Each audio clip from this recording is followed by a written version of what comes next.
தேவாதி தேவன் கர்த்தாதி கர்த்தன் தம்முடைய வார்த்தை அனுப்பிச்சிருக்காராமே. எனக்காக அனுப்பிச்சிருக்காரா? என்னுடைய வாழ்க்கையில காரியங்கள் நிறைவேறும்படி அனுப்பிச்சிருக்காரா? என்னுடைய தோல்வி வெற்றியா மாறும்படி அனுப்பிச்சிருக்காரா? எங்க அனுப்பிச்சிருக்கிறார்? அந்த வார்த்தை எங்க இருக்கிறது என்று நான் தேட வேண்டும், நான் கண்டுபிடிக்க வேண்டும். அவருடைய வார்த்தையை கண்டுபிடிக்கிறவர்களுக்கு அது உடலுக்கெல்லாம் ஆரோக்கியமாக இருக்கிறது. என்னுடைய சூழ்நிலைக்கு எங்க இருக்குது வார்த்தை?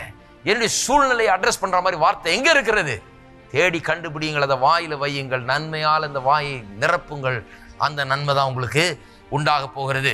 இல்லாமையில் இருக்கிறவர்கள், வறுமையில் இருக்கிறவர்கள், ஏழ்மையில் இருக்கிறவர்கள், வேலை இல்லாமல் இருக்கிறவர்கள் என்ன பண்ணணும்? கரைச்சி கூட்டிகிட்டே இருக்கக்கூடாது, அப்படி இப்படின்னு பேசிட்டு இருக்கக்கூடாது. எதை பேச வேண்டும்? கர்த்தருடைய வார்த்தையை பேச வேண்டும். தேவைகளெல்லாம் அவர் சந்திக்கிறார்.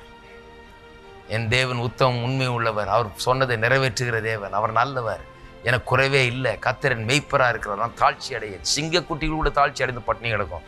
ஆனால் கர்த்தரை தேடுகிறவர்களுக்கு ஒரு நன்மையும் குறைவுபடாது. எண்ணத்தை புசிப்போம், எண்ணத்தை உடுப்போம், எண்ணத்தை குடிப்போம் என்று அதை பற்றி கவலைப்பட மாட்டேன். நான் தேவனுடைய ராஜ்யத்தை, அவருடைய நீதியை தேடுவேன், அப்பொழுது எல்லாம் கூட கொடுக்கப்படும் என்று எழுதியிருக்கிறது. இதே தான் வாயில் இருக்கணும் பாருங்க.